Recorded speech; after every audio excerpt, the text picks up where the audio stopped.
Some people view every disagreement with a white person as a racial matter. Sure. Give us a sense of what you make of just the leadership that we have in the province and some of the myths that we have. She doesn't have a legacy.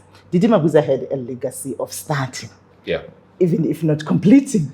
But Mama Mtsweni just kept on talking. What happened? Why are we not having the Section 106 report into Emalahle? The mayor was corrupt instead of allegedly corrupt without a proven case.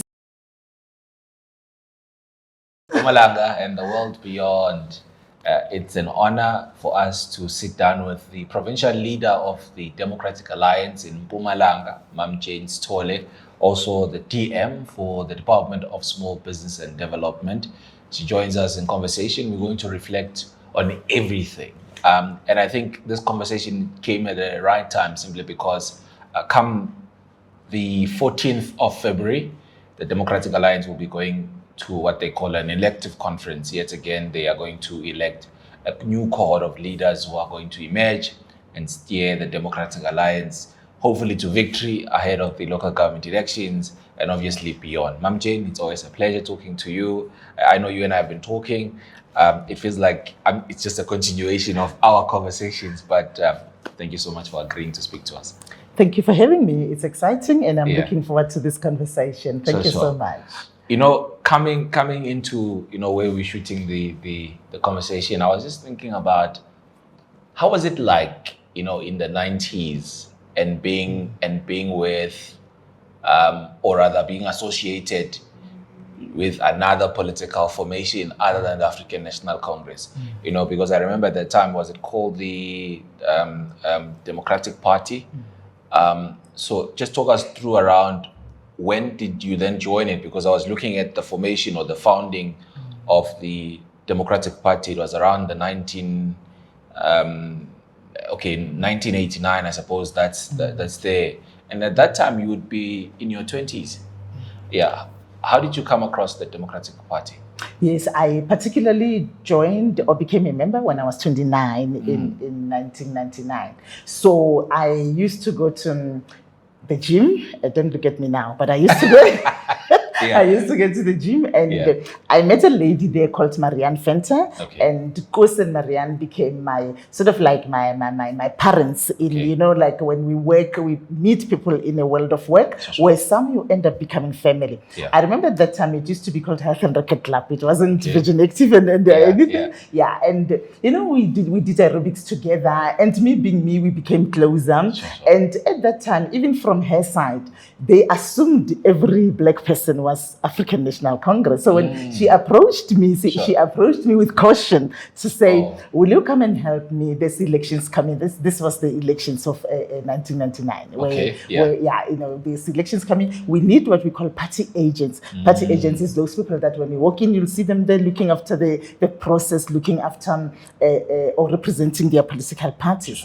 And I said, yeah, of course, why not? So my response said to her, this person either is open or she is not belonging to any particular political party. And at that time, we became closer, and indeed, I became closer to her, and I worked as a party agent at that time in 1999. And at that time, I'm not really gonna tell you the comments of that people were saying, because most of it were not that pleasant. It was like, what are you doing with it was almost like you're lost. So this was Africans towards you, or white South Africans towards yourself? No, it was black South Africans towards me. It was unheard of also. It was unheard of as well. It was like, what are you doing? Like you're lost. And particularly, I must also say, even from the IEC side, and I can't confirm that 100% they were working for it or they were politically inclined, but their comments was not saying we are neutral. Yeah, so at that time, it was really tough, And I had an altercation with the presiding officer for that matter. That's how bad it was, because the comments were just, they were unpleasant and they were not nice, And at some point, it was like, look what people are giving her food, look what people are, it was just like as if like you don't have a brain to think for yourself. I think that was another thing that maybe often it was like, you can't really think for yourself. Someone might have, or maybe you are working for, like they used to think maybe I might be a lady working at a white person's house. They've put me there, and at that time I myself was already in management where I was working. So, obviously it's not true that, people, or you wouldn't have thought about it yourself. I mean, I'm where I am because I thought about it myself, so yeah. And Marianne started to give me books to read. That's what I like about how I joined as well, because she knew that I was working for a corporate environment, and she knew that I was in management. So she knew that I can read and I can make my own decisions in terms of the policies. And we worked together, and I worked as a party agent, and we counted in the evening, and we had everything going. And during the day, the reason I had altercation with the presiding officer, they are supposed to be neutral. And sometimes it does get to you when you see that people are not discharging their mandate, And I nearly closed down that VD because of her behavior, And the very same Marianne Fenter came between us and said, let's calm it down and talk about it. And I told her not to do it again. Another thing that I like about where I am is that I was trained as a party agent. So they trained us. They told us what to look for, what to look out for when you are at the VD. And I saw something that was not supposed to happen. They trained me well that you're not supposed to stamp those ballots at the back if there is no queue. You can stamp them if there's a queue to facilitate the queue quicker. But if there's no one queuing, you can't stamp them, because the minute you stamp it at the back, it's valid. So you can put anything anywhere, So when I saw them stamping them at the back and piling, I asked, I've been trained, exactly. Why are you stamping the ballots when there's no queue? There's no one in the queue. And of course, the response was, "Oh, you're not going to listen to the DA." That's what got me upset. Was it already called the DA at that time? Yes, at that time it has matched. Actually, the DP and the NNP matched in 1999. If you remember that, the excitement, So it has already matched. So we're not going to hear from her. What does she know? And that training was here. I was trained by a gentleman called Chris Griffiths. He was one of our councillors in Electoral. I wasn't a councillor then. I mean, just talk to me prior to you being approached with, can you assist us as a party agent? I had no background. Politically, were you woke? What was going on at the time, and why this particular request became somewhat of a right direction for you at the time? I mean, one would say the African National Congress, guys like the IFP, because you come from, where you were at the time, and the IFP was also, prominent, and other, somewhat black parties were there. Why opt for, at the time, the Democratic Party? What was about?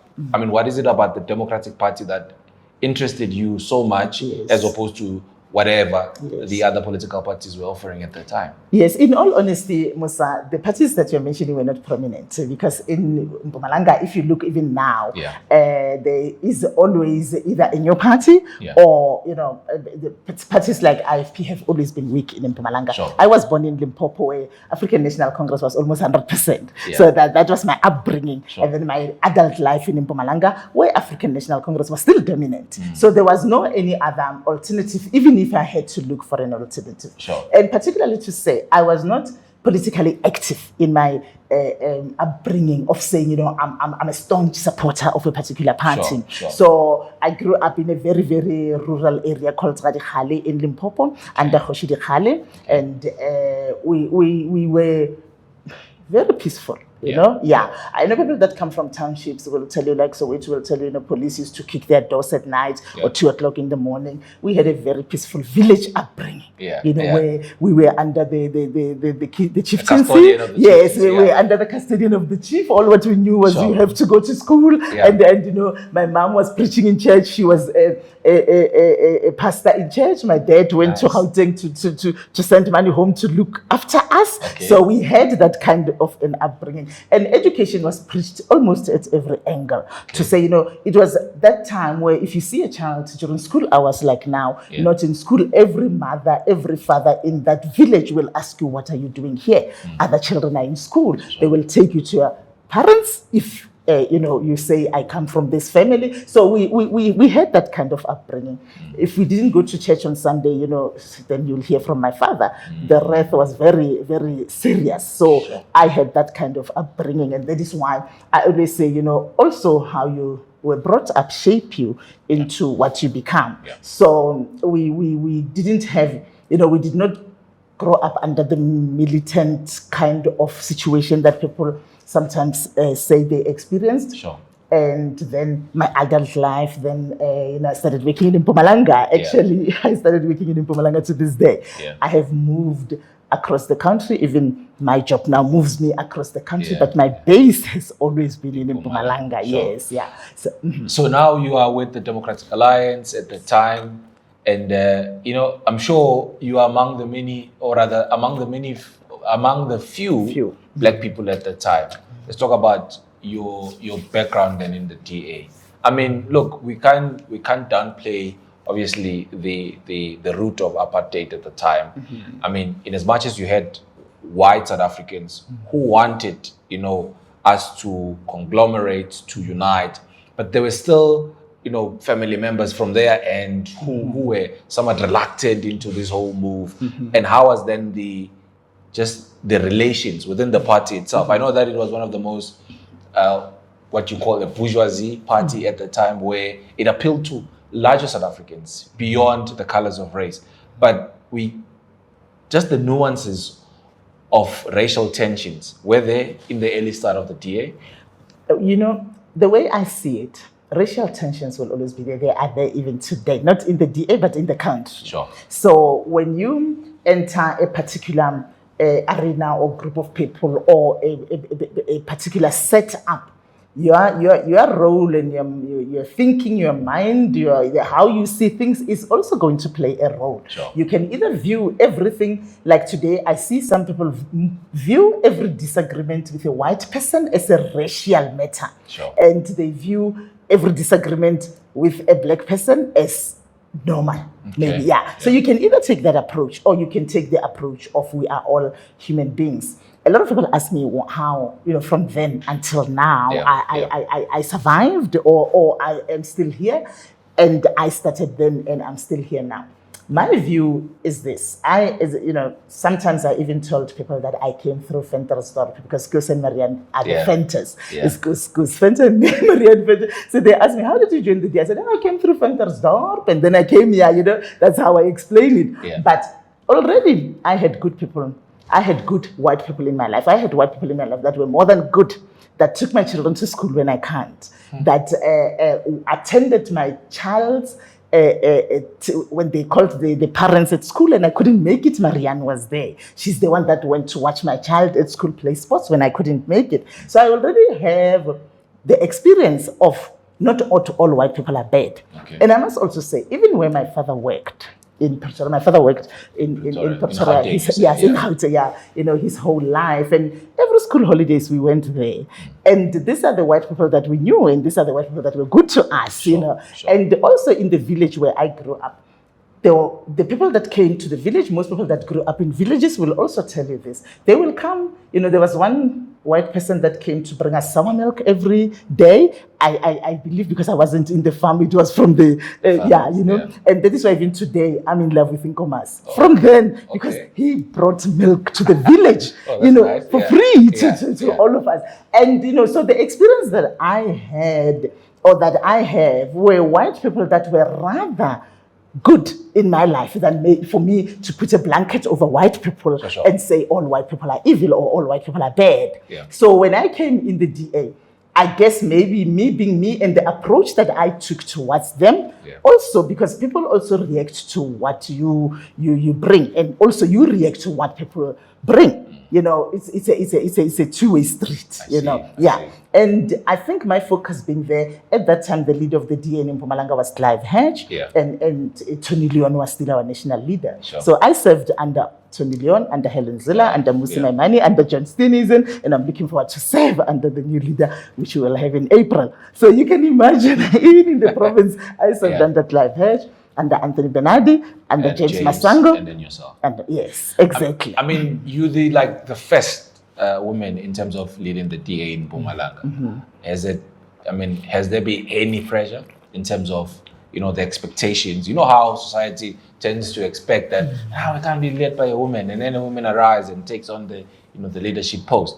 And then all sort of expectations, but she can't do this, but she can't do that. The way she does it, she's emotional. Has that ever happened to you?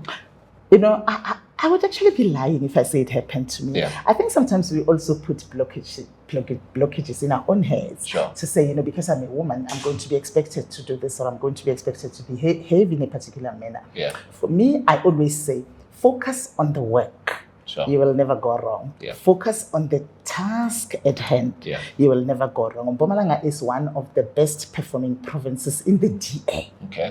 And to this day, Mpumalanga remains one of the best performing provinces in the DA. Why is that? Is it because we've got great leadership, or what? What else can you attribute this great performance to? It's a culmination of a lot of things. Okay. I always say, even when I address people in Mpumalanga, when I address activists, because I'm an activist, I'm one leader that you will find on the ground, no matter what. Yeah. Or I'm addressing provincial council, or, the minute you focus on the work, the noise will always be there. Doesn't matter from which angle, doesn't matter about what. But when you focus on the task at hand, you will never lose. And even to this day, I tell people, whenever there is noise around them, whether around their name, whether around their party, whether around, focus on the work. The minute you focus on the noise, you lose. The minute you focus on the work, you win. Because you will not be sidetracked. Yeah. You will not be, we look at the task at hand and I say, what is it that we need to deliver? As a party and as in Mpumalanga, what is our contribution? What is going to be our contribution? We then take it and run with it. Every time the party say, this is the strategy, this is what is required, this is what we are going to need to achieve this is what we're going to need to get on the other side. What is your role as a province, as individuals, as an active movement on the ground? I always say, if we don't have the active movement on the ground, we also won't get the votes, we also won't go far. And that is why my motto is, don't lose yourself, don't lose the ground. That is your strength. And also, when you find challenges of this always in your party that people get excited towards, this always is politics, But when you don't lose focus of the task ahead, you will always win. And for me, it has worked. As I joined the DA, I always said I joined the DA as Jane, then I became Sis Jane, then I became Mom Jane, and then Gogo Jane, and so it's Sister Jane, it's moving, yes, because every time you remain that person. You remain that person. Doesn't matter whether you moved from being a councillor to being a member of the legislature to being the leader of the party in Mpumalanga to being a deputy minister. You remain Mom Jane. You remain the same, and people have trust in such. Why the DA chose to house itself in Middelburg, in Steenhuisen? Because I've since noted, there's been a concerted effort in winning Steenhuisen. I know you still have a mayoral candidate. I don't know if you're going to be retaining the one from the previous election to come and emerge now in the form of Bosman. Your head office is here in Middelburg. Obviously also that this is one particular municipality where you performed, better than all the other municipalities. Why is that? What is it about Steenhuisen for the DA? For the Democratic Alliance, Steenhuisen is central.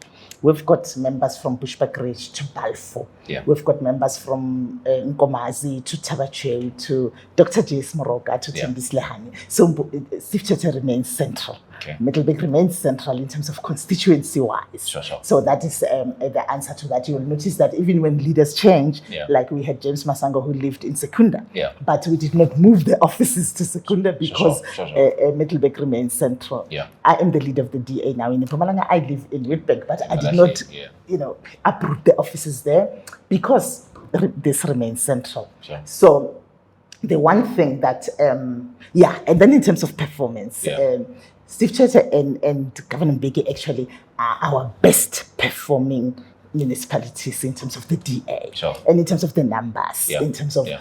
how close are we in terms of the numbers. This two remains on top. And we are going to have mayoral candidates for Steve Chete and for Governor Mbeki. We are going to announce them very soon. Okay. So you will know whether we are retaining or we are changing, and you will know because we're going to have as well in Secunda, in Governor Mbeki, we're going to have a mayoral candidate as well. And you will notice that when we ran our mayoral campaign in the last election, we managed to bring the ANC to 36% in this municipality. Yeah. And both municipalities are hung, by the way. Yes, and yes, exactly. And that is why we're going to push even harder this time. Sure. Yeah. And bringing them to 36% was not a child's play, but obviously from the opposition side, we still needed parties that we do not align in terms of ideology. Let's get there. There was, I look into, for instance, in Mpumalanga, out of the 17 municipalities, you've got 3 hung councils, Lekwa, Governor Mbeki, and Steve Chete. And this is what... And Mkondo. Well, Mkondo is not hung. But anyways, you've got these 3, right? And then you have the DA saying we would never work with the EFF. But don't you think that was a missed opportunity for you to actually showcase what particularly the DA is for, or maybe the coalition government? I want to bring this aspect also. Yeah. In all these hung councils, where an opportunity, created itself, you did not want to get into be speaker or mayor. You opted to be in the committees. Why? Yeah, I'll tell you the difference with that. And let me start with why history is going to prove us right for not wanting to work with the EFF. Sure. Do I have to give you examples of Ekurhuleni? Do I have to give you examples of where we tried actually to work with the EFF? But they also talk about the arrogance of the DA. Yeah. They are telling the story that the DA is arrogant. The DA wants to dictate terms. The DA wants to be always to be seen the superior party in the coalition bloc. Is it true? Yeah, look, I've never been in coalition with them, so I can't talk in the context of our province. I'm referring to the examples that you made, the Ekurhuleni, and the city of Joburg. I would not agree. I think people want to project the DA in a particular way. Sure. Yeah, they at the beginning you were asking me about how did they receive you? How did you work with white people? I think people have got misconceptions about certain parties and they want to project those parties in that way. It's like EFF rejecting that they're violent and then the next thing they're trashing Vodacom. And we're watching it, So it's, and then they say, no, we just want to project them in a particular way, but they're proving it. Yeah. So in terms of driving the narrative that the DA is arrogant, the reason I will reject it because when you talk about the DA, I should include myself in there, and I'm not arrogant. So I think when you say something, prove us wrong or prove those people wrong. Yeah. In everything that I'm doing, I'm not saying every time I want to prove people wrong, but people see as time goes on that actually this is not true. Ask people that has also joined the DA now, that what they heard about the DA and what they are experiencing are two different things. Sure. When you want to tell us that you are not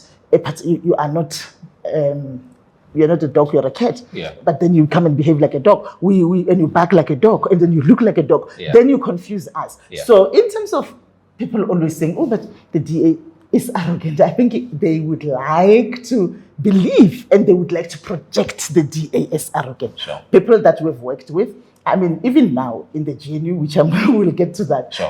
It's like people say, oh, but now the DA has been swallowed by the ANC. So where's the arrogance now? So when we fight for the right things or what we stand for, they say, oh, but they are arrogant. And then when we keep quiet, oh, but they've been swallowed. Oh, but they, so you can never be...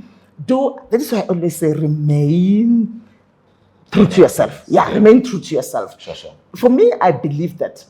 In fact, I believe that it was a trap for the EFF to support us in the Kuruleni and there because they wanted to come and project you in that way that they are not. They projected you later. Yeah.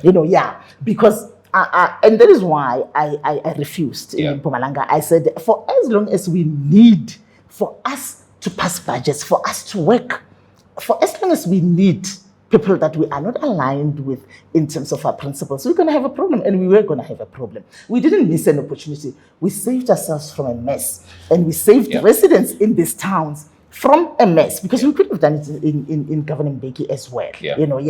When, people that change, like today they say something else and tomorrow they say something, which is what I said as well to their leader, to say,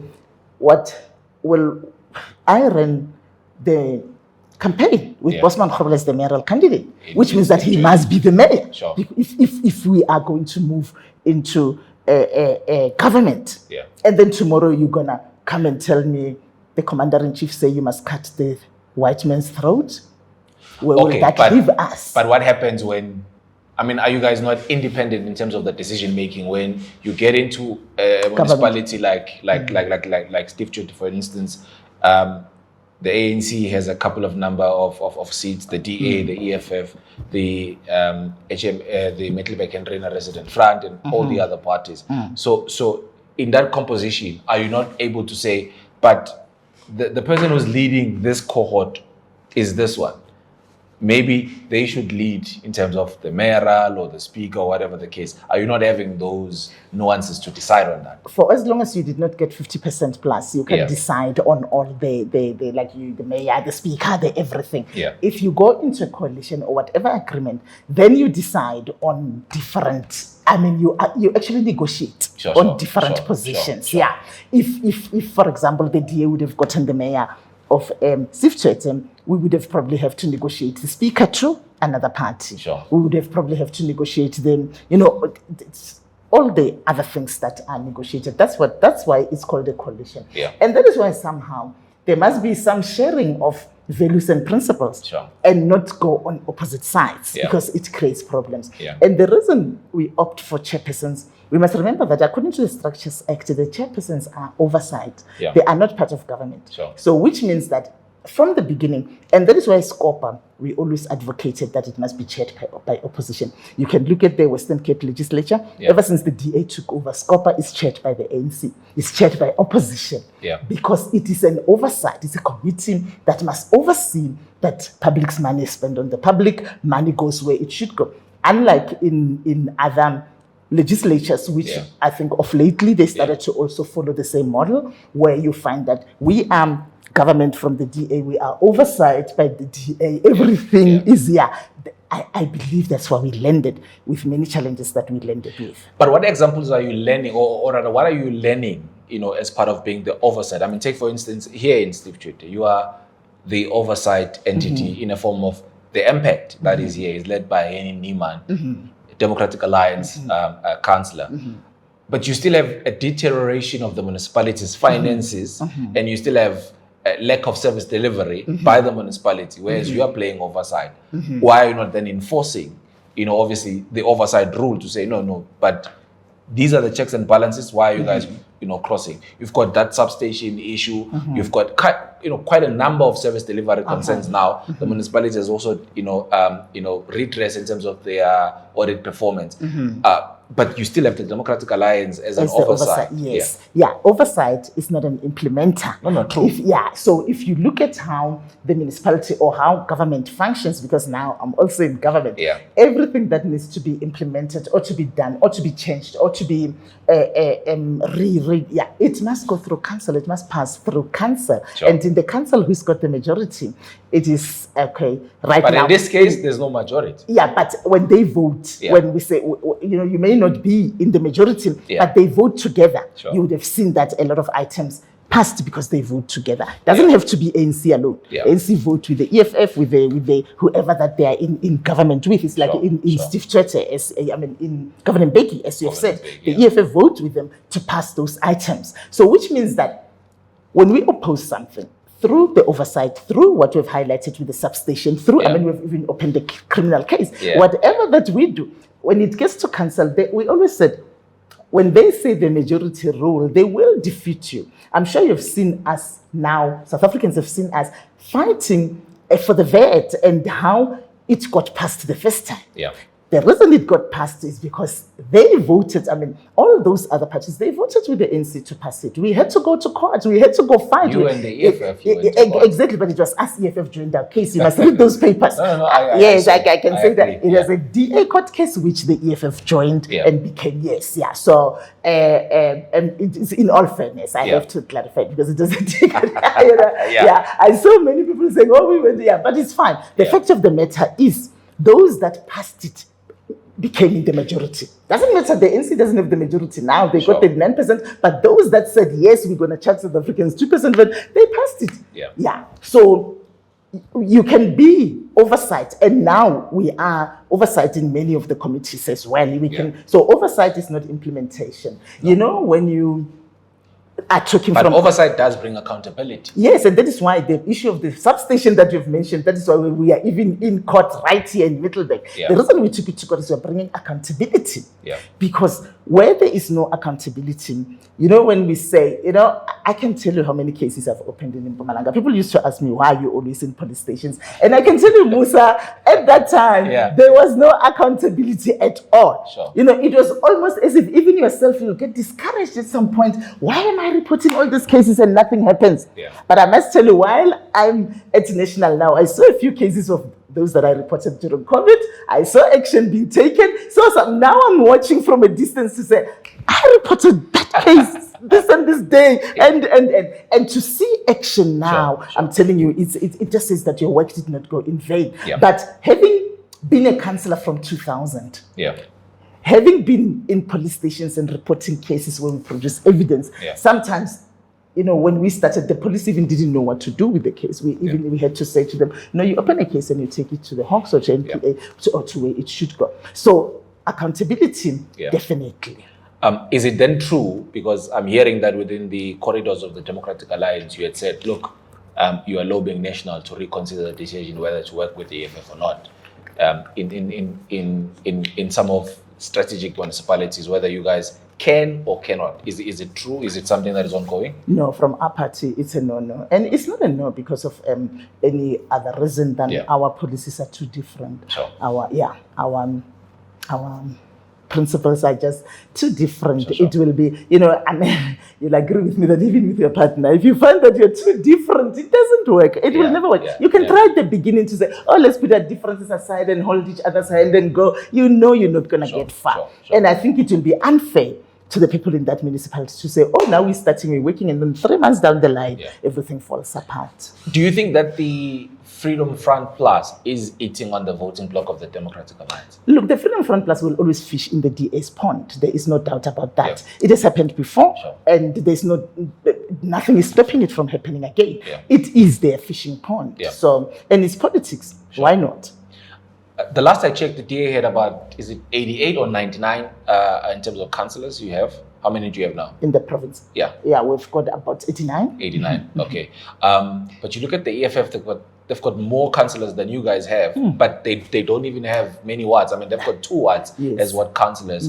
And then that directly speaks to, obviously, them somewhat, if the whole the local space was like the legislature, there will be the official opposition in terms of the numbers. But then you look at them in the legislature, they overtook you in terms of being the official opposition. But obviously MK came in and overtook them as well. How do you marry that? Because one would say, would level it squarely on your door. You became the leader of the DA. Yes, you did not redress. You maintained. The EFF took over. In 2024, we doubled. I mean, but they've also gotten more votes than so judge you. Judge yourself on your own performance. In 2024, we had 3 members of the legislature. In 2024, I doubled it to 6.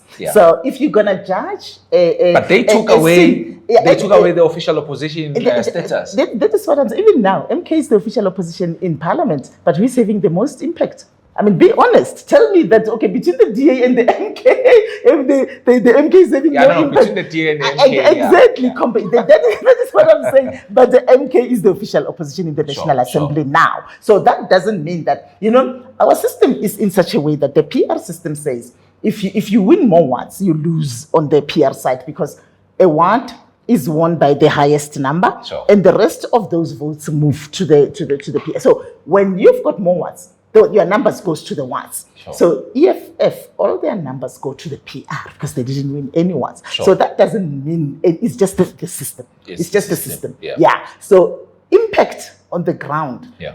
People judge us by that, and that is why the DA is the only party that has grown, and that is why in this last election the EFF has regressed. So you can say they did overtake, but the only party that remains growing is the Democratic Alliance. What do you mean they've redressed? Their numbers. Look in 2024. In terms of seats, but you look at in the legislature. Oh yeah. They still have more seats than they had. I looked at the previous election. They had look at their percentages. Okay, Yeah, you look at the percentages, and also look at the percentages of the DA. My judgment is saying, is the DA growing or regressing? That's my judgment. Is it growing or regressing? Yes, we are growing. So we've grown, and we're the only party that has been growing. Go look at our numbers in the legislature. As I say, we moved from 3 numbers to 6 to 3 seats to 6 seats. You can look at our numbers since the DA was born. Look at political parties that remained growing, and look at the numbers of the ANC obviously regressing. EFF is regressing, and that is why it was so hurting. And if people kept on saying, how did they fill up FNB Stadium and then get 10.2%? How does that work? That's 90,000 people. That doesn't make any difference. Yeah, but and people are also saying the DA can't even fill up FNB Stadium, but they got 22%. So we are growing. For me, I always say, and that is why people always say, how do you judge results? I always say, look at the numbers. Don't come, when you start to say, oh, emotions and here and there and there. Look at the numbers. Look at the numbers of the DA. Look at the number. Is the DA growing? Is the DA going backwards? And if the DA starts to go backwards, I'll tell you. But at the moment, the DA is the only party that is growing. And by the way, the DA is the only party that has got all South Africans in it. We don't represent black people. We don't represent white people. We don't represent color. We're the only party that is for all. And we're the only party that is growing since the ANC started regressing as well. Yeah. MK, we can't judge whether they're growing or regressing because, we can only judge them by by-elections. We've seen in by-elections. You have seen here in Mpumalanga, in by-elections, how, and I'm not going to say how, you look at what they got in 2024 because and then you look at what they're getting as well now. But you see, for me, in the context of our province, I don't think we're judging MK fairly. Yeah, that is what I'm saying. We can't judge them now. No. But let's wait. On the score that you look at where they amassed a lot of votes, majority of those wards have not gone up for grab. It's only in areas where they also did not do well. I mean, for instance... And then they did worse, like in Governor Big when we contested, and Grill when we contested. Yeah, but Governor Big was not their biggest feeder in terms of the votes. In Mkondo was, you look at the DA, for instance, in Governor Big as well. In as much as you do maintain other wards and as much as you do lose other wards, it's as a result of Governor Big is a highly contested municipality between the DA and the ANC. Let's look at this past by-election. Now you're not being fair. We had a by-election in Governor Big. Okay, sure. Yeah. What 14? Yes. And in that ward, go look at the numbers that MKP got in the last election and now. Look at that ward. No, Mamchi, remember in the last elections, you were looking at the general elections, right? Obviously, it was not a ward thing. Yeah, but they were at their strength. When we say they were strong, what happened to all those people? Look how much they lost. What happened to all those people that voted for them just the other day? But the ANC won that one, remember, in 2021? But they won it with how much? Oh, you mean now? No, okay. Yes. It was an ANC one, right? Yes, it was an ANC one. Sure. But they won it with a extremely reduced majority. True. So that is what I'm saying. In 2024, there was a high number of people that voted for MK in that one. Where are they now? I must give the DA credit in what you did in is it Krill? Yeah, and Governor Mbeki. In Krill, you see, in Krill, you took away a ward from the ANC. But we also took a voting district. away from the NC. We took a whole voting district away from the NC, which they got and we took now. Yeah. So also, you must also judge us fairly because these aren't our strong areas. Why do you say MK, this is not their strong area? It is also not our strong area. But we took a VD from NC, which you know the DA strong areas and we know them. Yeah. So when it is not a DA strong area and we do well, give us credit. It's not our strong area. Let's talk about that strong area. What constitutes a DA strong area? Is it because there's a lot of white people there? Because that's also the other assumption. No. And also the assertion. It is a DA strong area. 100% black municipality. We increased the number of councillors. So don't box us. No, I'm not. Yeah. But those are the assertions that are there. That is why I'm telling you. Yeah. A DA strong area is where we're getting more votes. Tembisile Hani municipality is a 100% black municipality. Sure. In the last election, we increased the number of councillors. Yeah. 100% black municipality. So a strong area in terms of any party, it is not by color. It is the number of votes that they get. When we say this is our stronghold, we mean we're getting more numbers. When the ANC stand up and say Mpumalanga is our stronghold province, they mean they're getting more numbers. Sure. So we talk about numbers, okay, I see. So we don't only talk about look at like this is where we wouldn't even be winning other ones where there is no. Let's reflect into some of the decisions that got you into the papers at one point, not for good things, allegations all around and whatnot. How best do you reflect at what happened and how honestly do you concede to either rash decisions or decisions that were taken fast around the period of the communication manager of the DA in the legislature? You know, the one thing that you can't run away from, it is yourself. You can't run away from yourself. Yeah. If certain things happen in your life and they keep on happening and they define you from where you come from to where you are to where you are going, it will always be like that. For me, when a person makes allegations after they left and joined another party, I don't, in fact, it's done. Yeah, it's done. And I don't ever want to discuss anybody in terms of their behavior, where they came from, their behavior when they were in the DA, their behavior now. Because then it says, and also certain things that if true about a particular person, you will say, then they can happen only once in a while, somewhere. Your personality will always follow you. Who you are will always follow you. And I believe who I am will follow me to this day. Yeah. Were you at that time part of any plan to try and get Mr. Bernardi out? Mr. Bernardi was already not contesting. That was even more bizarre. That, how do you get someone out that is already not contesting? But it's politics. People build stories, people do things, people say things.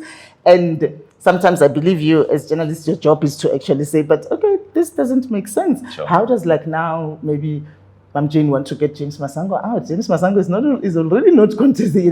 So, but when we are contesting, you and I, then it makes sense that Musa and Mam Jane are in a race or in a contest. But to go and count someone that is already moving on with their lives. Actually, they've been I've been in this position now for how long? And the people of Mpumalanga have given me another opportunity. And then one day I'm saying to the person that's coming after me, they push me out. I don't know whether to call it a joke or So but as I said, it comes with the territory. In this politics, they say it is, and I always pride myself in terms of how I worked with opposition here in Mpumalanga, particularly ANC, that the reason I still have some sort of relationships with them, that we work together, is because I never went personal. Never, ever would I attack someone on their personal being than the work. What do you think of the state of our province? I mean, you've served in the legislature almost with the three different premiers we've had: Premier Mabuza, Premier Ntweni Tsipane, and Premier Ndlovu. Did you even serve with Premier Ndlovu? Because I think you left around the same time. I never really had. I served. But you've served with him when he was MEC, not when he was Premier. And also he just came in as MEC. He wasn't in government. I think with Mandla Ndlovu, I've never really worked with him. I can't say, because when he was just appointed MEC and then he was not in government at all. So I didn't have any record of him. But what do you make But I worked with Premier Mabuza and Premier Refilem.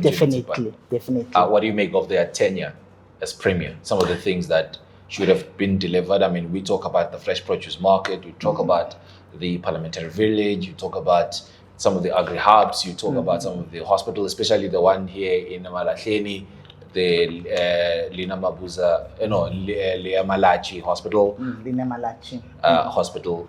Just give us a sense of what you make of just the leadership that we have in the province and some of the myths that we have. I think with Didi Mabuza, he had a lot of he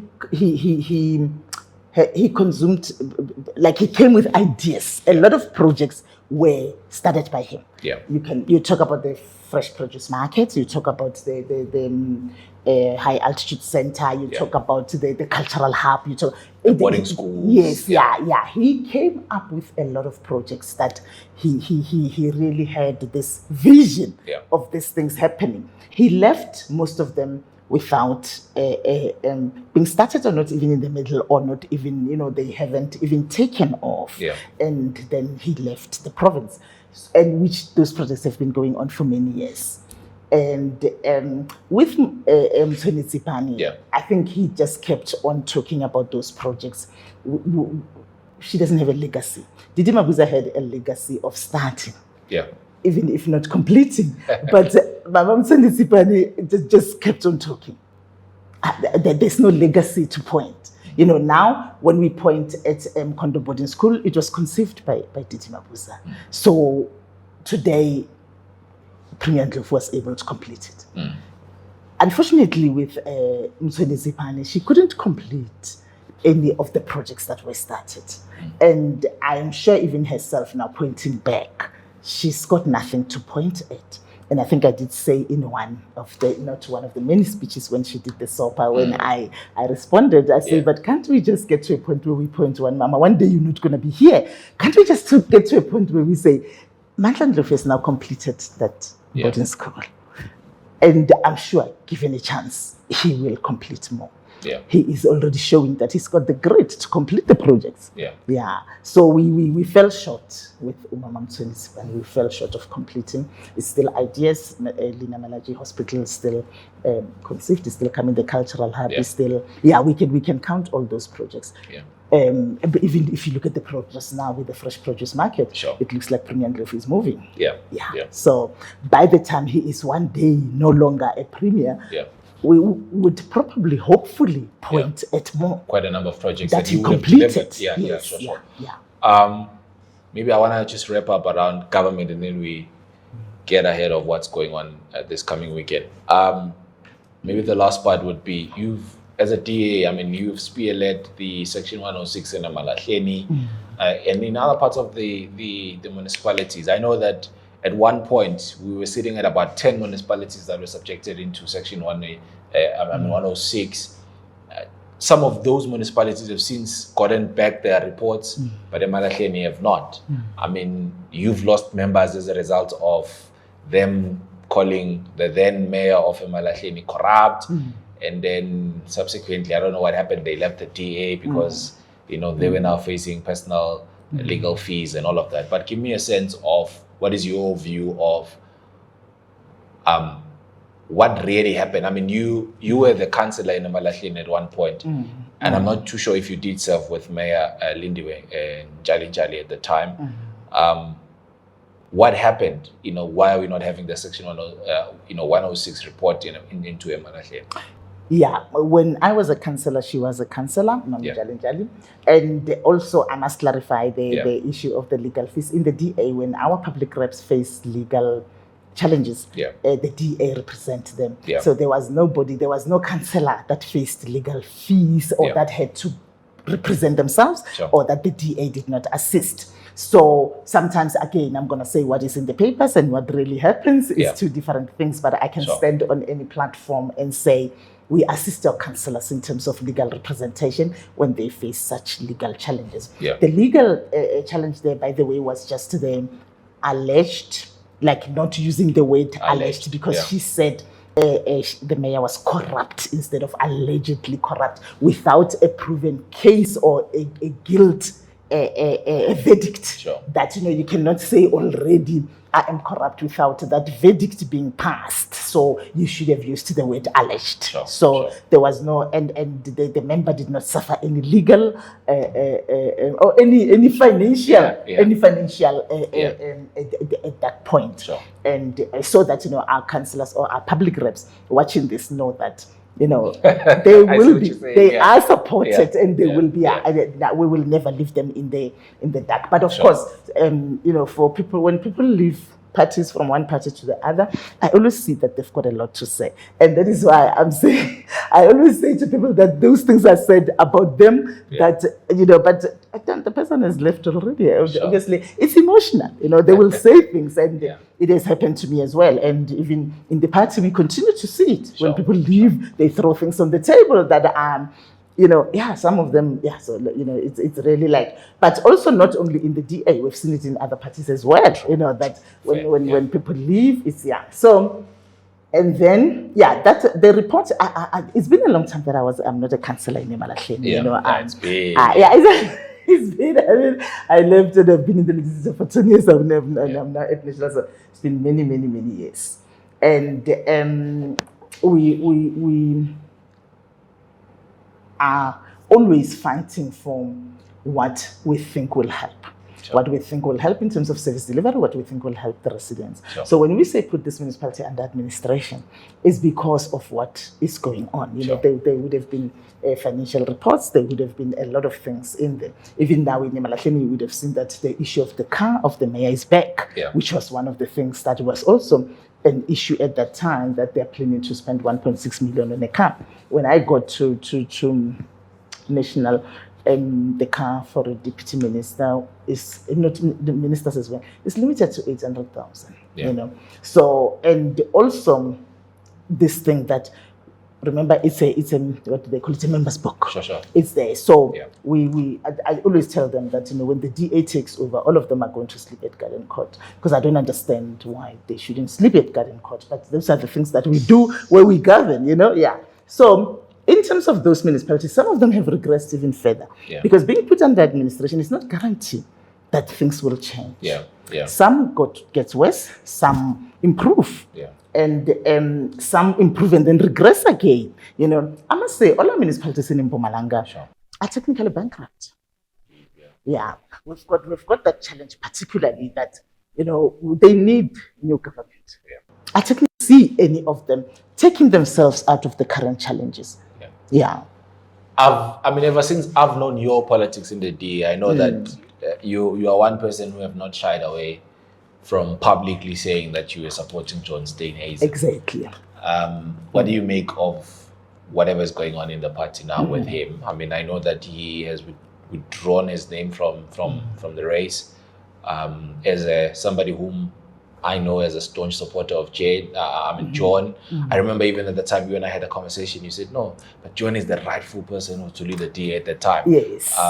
What do you make of whatever cloud has just befell on him, and also his withdrawal from leading the DA?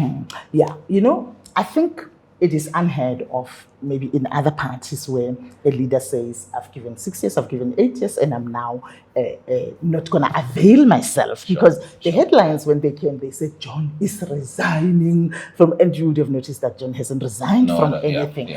So the connotation, like me, I've availed myself again to lead Mpumalanga. So should it come a time where I feel, Bandmagate in Mpumalanga, I've served you. I'm not availing myself to stand again. There is nothing wrong with that. But in terms of and as you've put it correctly, like when I said John was the right to lead us, was the right person to lead us at that time. The party fell into trouble when the former leader left. The former leader walked off, and with other people, and the chairperson, the federal chairperson. The party was in trouble. The party was clearly in trouble. John stepped in, and he was the person to lead us at the right time. And no one can argue with the fact that we've recovered. We're even in the GNU. So John did his part. I really believe he was the right person to take us out of that troubled waters, to steer us into government. If I have to summarize his leadership. He took us from troubled waters, steered us straight into government. GNU. Yes, yeah. So who would not want to live at that high? Sure.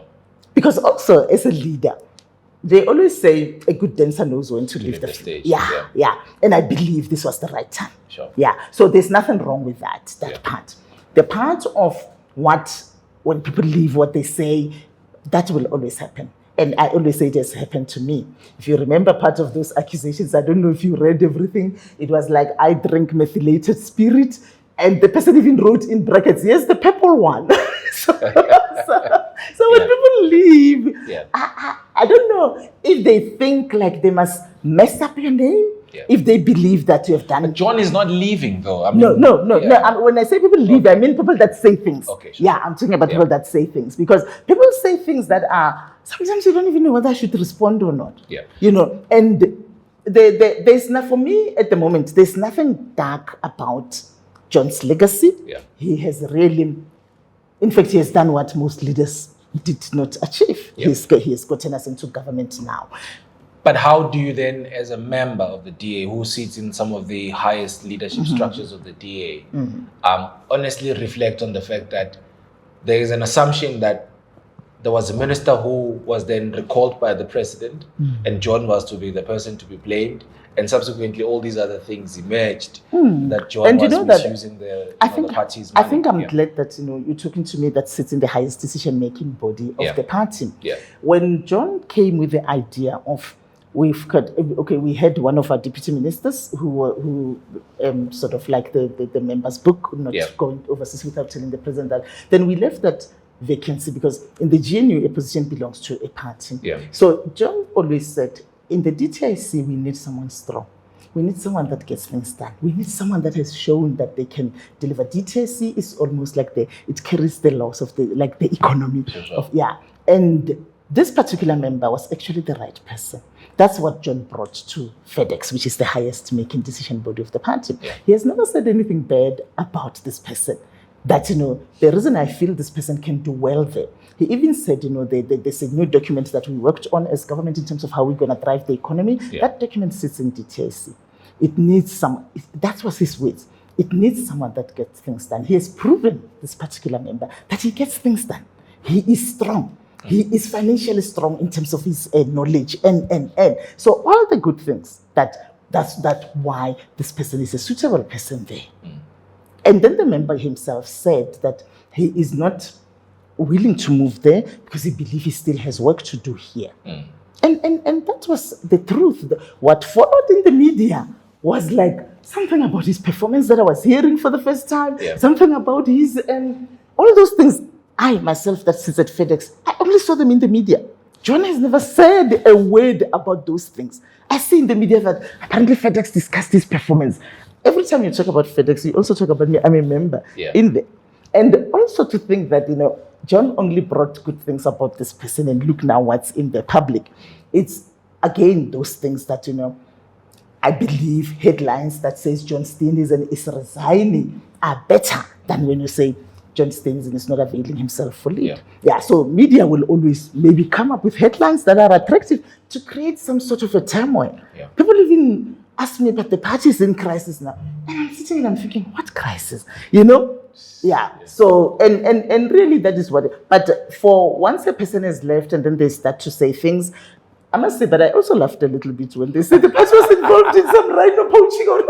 I had to laugh because I was like, I can be bitter or whatever, I can say things, but to go that far, it is like, like some lion breeding or horn or rhino, And I was like, but anyway, you had to laugh. And then, but I don't want to criticize anyone that has left and say things because that is their truth. Sure. There's many people that has left and said the most horrible things about people. And because I wouldn't say I was a victim of that because I had gone through that myself. Yeah. It's just that, you tend to pick up on one thing that what that person wrote. Yeah. That person wrote things like, I'm poor, there's no food in my house. Like she wrote it down and handed it over to journalists. So it wasn't only that one thing so I don't know whether it's when a person is bitter, and that is why I said, I don't want to go back to, and sometimes things happen in the party. When we lost our leader previously, we had to reduce our staff. And in fact, right here, we lost half of our staff. and we did it with the labor. Yes, with all the laws, and it is not done by us; it's done by our HR. The party is very strong in terms of separating politics and administration. So we're not involved to say, yes, Musa can stay, Simon can go. It's not the job of the leader. Yeah. It is strictly run by HR. And when that person got affected, they start to think the leader had something to do with, now why am I the one? We moved some of our staff members from the Nelspruit to here. Yeah. It was just part of the process. And when I say we, because I'm part of the party, it's HR that follows every process to the latter. And that is why in the DA, you'll never find someone saying, I was not paid this month, because the party would have seen it coming. Yeah. And they would have involved the labor, the council there. Sure. So when someone blames you, like this member currently blaming John for certain things, I really believe things start to come up that, or whether it's maybe we call it character assassination, as I say, even with this one, you picked up on one thing, but the things that were written there, like, it's like they want to paint you as a character that most of the time not qualified to lead. Yeah, because you can't be drinking methylated spirit and still be. And I'm telling you, it was written in black and white. Jeez. So let's talk about the ideal leader of the DA. I mean, I know that we're going to. I mean, you guys are going on an elective conference nationally, but before then, you'd have to travel this one of the province. But ideally, who in your eyes can lead the DA? Obviously, from the standard of John going up. I know Gordon Lewis from Cape Town, Mayor of Cape Town. I heard him in one media engagement. He said, if John was in the race, he was not going to be. I don't know now if he's in the race because John has withdrew from being in the race. And also, I don't know any other candidate who's also vying for the position. Do you know any? No, the nominations are not out yet. That is why we don't know who. Okay. By the time they are announced, there could be 10 people there. We don't know. So there's going to be, the Congress is in April, the Federal Congress is in April. So a lot of people, or a number of people, can avail themselves. In our party, it's very open. So by now, we cannot speak who and who not. And I also believe that sometimes you also grow into a position. Me having worked very closely with John, knowing him when he came in as the acting leader, into the leader, John has become a leader of, and sometimes I even post that, there's this little song that I've seen you grow, I've seen you push through, I've really seen him push through, I've seen him stand his ground, I've seen him. I remember when he said to us with the vet that if there's a hill that we're going to die on, this is the one. Wow. That was when we were ready to walk out of the GNU. So when someone comes today and say, oh, John doesn't even want us to get out of the GNU, that's the first person that always tells us, if there's a hill that we're going to die on, this is the one. And we know. It's not that it's a good thing that you are in and you don't know if you're out, but also in the GNU you couldn't unpack all your boxes. And that is what the party gave us. John always said, if our presence in the GNU is harming this country, we're going to leave. We're going to walk out. There's no one time where he said, we'll stay at all costs.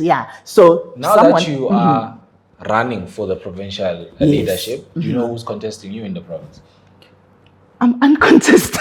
Why? Why is that? Because this would be like, is it the second time? What? Uncontested. My assessment is, I always have to thank the people of Mpumalanga for that confidence. But my assessment, as I've always placed it in that way, is that work so hard. And I said this even the day that I took over.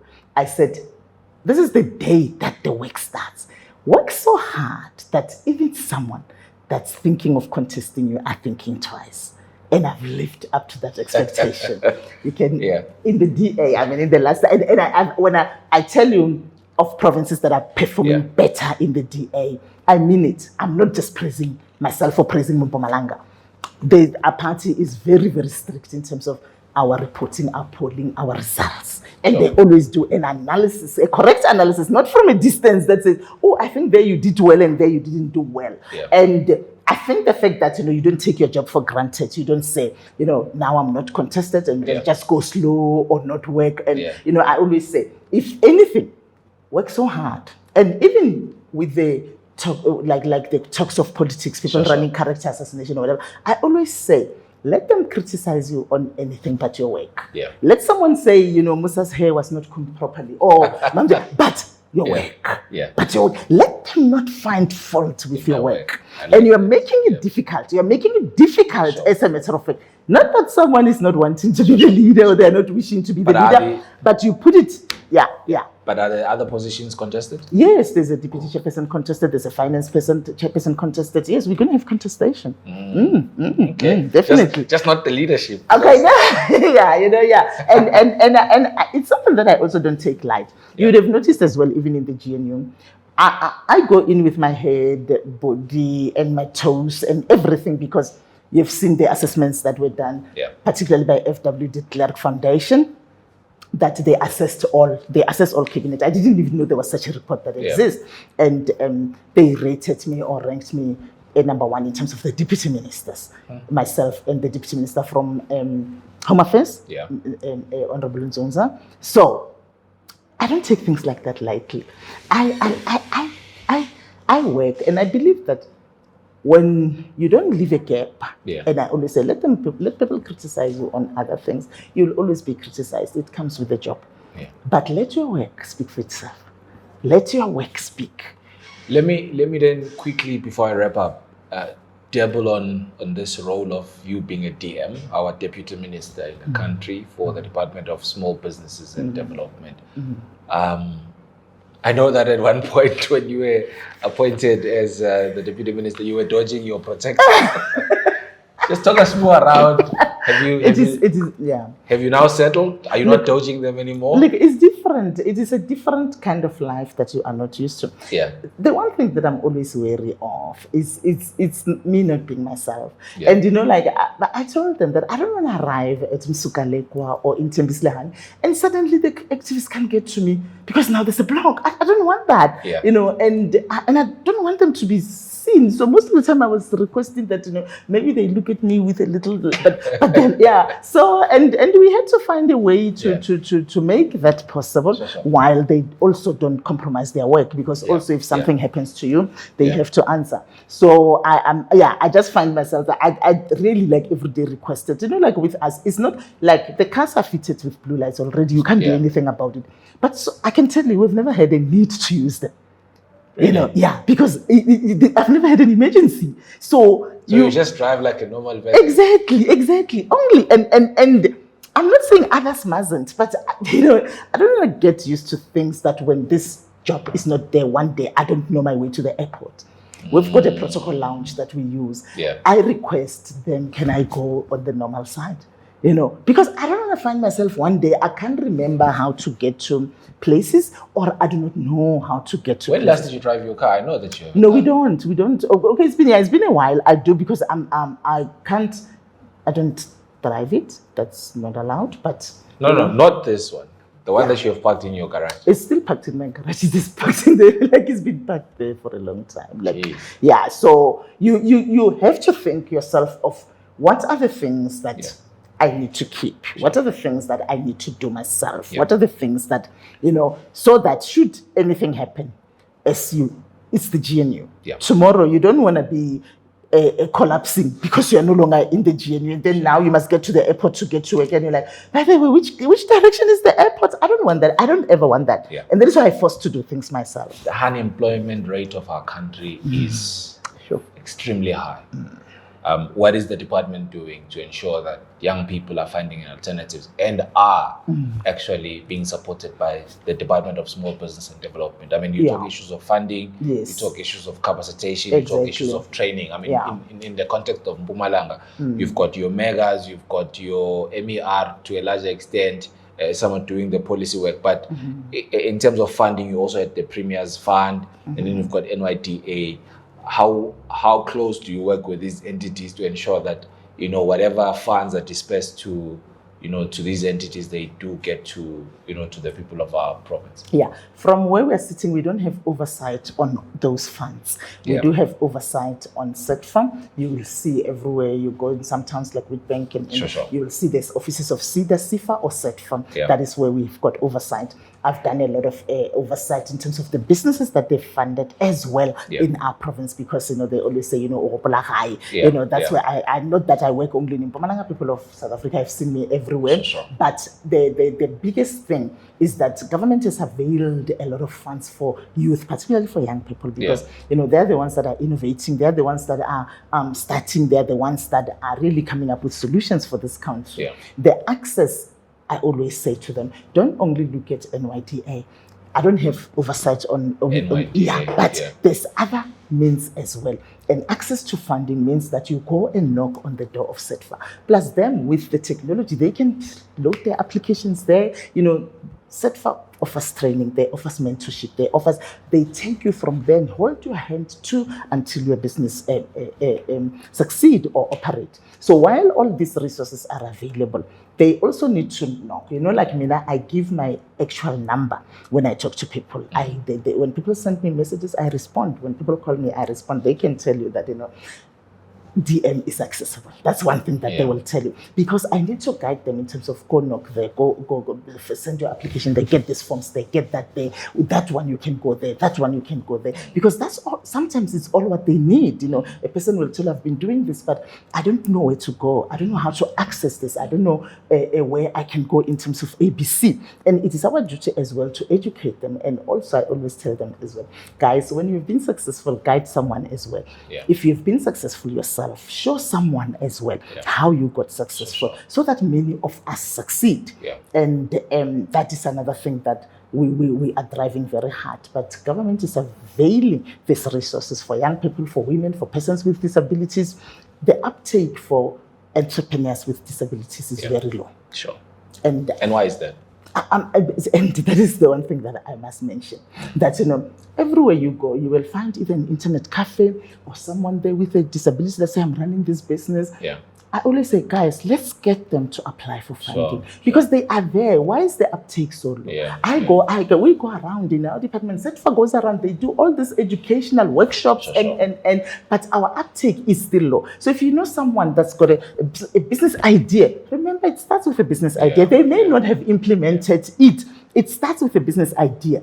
They are able to run these businesses. And if we ourselves as community members can say, do you know that, you can go to SETFA, you can go there, you can go there, so that, we also bring them on board and we don't leave anyone behind. The president always says, we mustn't leave anyone behind. But otherwise, the resources are there, it is available, we work together, but all those other funding in the province are overseen by the province. The white paper that's coming with a cocktail, it's also trying to deal with the issue of silos, national, provincial, municipality. You would allude to the fact that there's a lot happening in municipalities that province doesn't know about. There's a lot that's happening in province that national doesn't know about. And because we've been I was a councillor, I was a member of the legislature, we know these gaps. And that is why we had to say, if we don't close these gaps, we're still going to be talking about that one there, and not bringing it together. So the white paper will now be dealing with all those matters. Without a doubt. DM, provincial leader of the Democratic Alliance in Mpumalanga, who's returning. Well, by the time you see this, she would definitely would have emerged, or rather not even, because we are going to drop it before she actually goes on conference. Ma'am Jane, thank you so much for your time, as always, and all the best in the work that you do. Thank you so much. Thank you. Mpumalanga, there you have it. Yet another episode. I'm sure you've enjoyed the conversation. Like, subscribe, tell others to do the same, and leave us a comment. What do you think? Sithole.